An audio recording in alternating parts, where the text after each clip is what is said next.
You ask Tiger to solve. This deals with linear equations with one unknown.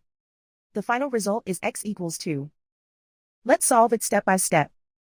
Simplify the expression. Break up the fraction. Find the greatest common factor of the numerator and denominator.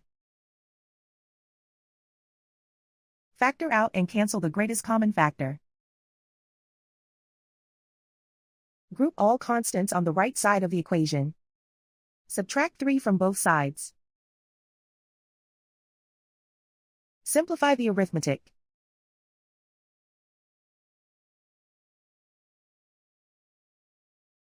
Isolate the x. Multiply both sides by 2. Group like terms. Multiply the coefficients. Simplify the fraction.